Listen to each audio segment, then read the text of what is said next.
دیکھیں عالیہ صاحبہ ایک الزام جو لگا ہے وہ یہ ہے کہ جناب عمران خان صاحب جو ہیں وہ اسامہ بن لادن کو شہید کہتے ہیں، ان کو دہشت گرد نہیں کہتے، یہ الزام بھی لگا ہے۔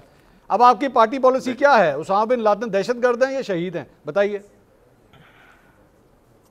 اچھا میری ایک بات سن لیں، نہیں سوال کا جواب دینا، میں نے جانے نہیں دینا آپ کو، میں نے جانے نہیں دینا، پہلے آپ نے جواب دینا۔ سوال کا جواب دے رہی ہو، میں جاؤں گی نہیں، نہیں مجھے صرف آن اے لائٹر نوٹ، آپ نے کوسچن کیا کیا؟ آپ نے کوسچن کیا بیرسٹر صاحب سے کہ آپ کی ساری توجہ صرف خان صاحب کی طرف ہے، تو آپ کیا کر رہے ہیں؟ پھر آپ نے دیکھا کہ یہ کہاں پر آگے دوبارہ خان صاحب کے مقدمات پر آگئے، دوبارہ ساری چیزوں پر آگئے، مطلب کہ خان صاحب جو یہ کہہ رہے ہیں آرٹیکلز ان کے بارے میں لکھ رہے ہیں، this is the desperation about Prime Minister Imran Khan. This is the thing کہ وہ انڈر ٹرائل ہے لیکن ان کو رہا، جی ان کو رہا نہیں ہونے دیا جاتا۔ جی بالکل، میں کیا کہہ سکتی ہوں، اب دیکھیں وہ آپ کو بھی پتہ ہے مجھے بھی پتہ ہے 8 فروری کو عوام نے کس کا فیصلہ سنایا تھا، اب میں کیا کہوں، میں کیا کہانیاں بتاؤں فارم 45 اور 47 کی۔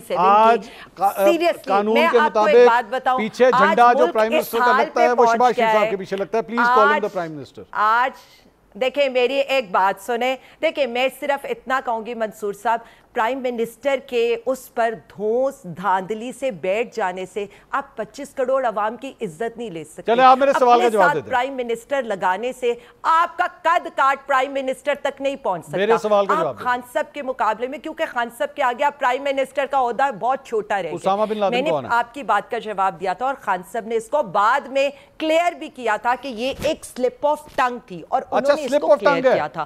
اور میں صرف اتنا کہنا چاہتی ہوں، جی میں صرف اتنا کہنا چاہتی ہوں، وہی لوگ آرٹیکل لکھ رہے ہیں جو یہ سارا کچھ کرنا، دیکھیں میری ایک بات سنیں، یہ تو آپ کو ان سے سوال کرنا چاہیے نا جنہوں نے پیسے دے کر بے نظیر کی حکومت گرائی تھی، یہ تو آپ کو سوال ان سے کرنا چاہیے۔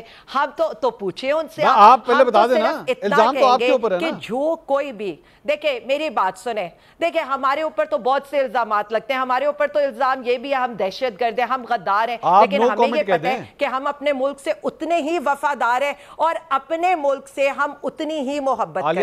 میں صرف اتنا کہوں گی یہاں پر جو بھی اس ملک کے اندر غلط، دیکھیں میں نے خان صاحب کی پوائنٹ آف ویو آپ کو کلیئر کر دیا ہے، انہوں نے وہیں پر کلیئر کر دیا تھا، اس کے بعد اس کے اوپر آرٹیکلز لکھوا کر اس چیز کو پروپیگیٹ کرنے سے کچھ نہیں ہوگا۔ آرٹیکلز لکھوا کر آپ بھی یہ الزام لگا رہی ہیں، گارڈین کا آرٹیکل لکھوایا گیا کسی سے، وہ خاتون سے لکھوایا گیا کسی سے؟ میں منصور صاحب میں تو صرف اتنا سمجھتی ہوں کہ یہ بہت اچھا کر رہے ہیں، یہ اس لیے اچھا کر رہے ہیں کہ یہ خان صاحب کی مقبولیت میں دگنا تگنا اضافہ کر رہے ہیں، یہ اور کریں، I am so grateful to them۔ لیکن دوسری طرف مجھے تکلیف ہے کیونکہ یہ عوام کے اوپر توجہ نہیں دے رہے ہیں، عوام یہاں پر بول رہی ہے لیکن ان کی پریورٹی صرف ہم پی ٹی آئی اور خان صاحب ہے۔ آپ نے چیلنج رکھا ہے بیرسٹر صاحب کے سامنے، he'll give you a very clear position۔ Barrister صاحب کلیئر کر دیں، اسامہ بن لادن کو آپ شہید سمجھتے ہیں یا دہشت گرد سمجھتے ہیں؟ ایک اور بات، ایک منٹ ہے رہنے جی، ٹائم ایک منٹ جی، ایک منٹ ہے نا، یہ بیرسٹر صاحب کی باری، جی بیرسٹر صاحب صرف ایک اور کوسچن پوچھ لیجئے گا، کوسچن پوچھئے گا، میں یہ نہیں کہہ رہی آپ انہی سے کوسچن پوچھئے گا، وہ میں آپ کی طرف سے معصومانہ سوال کر لیتی ہوں۔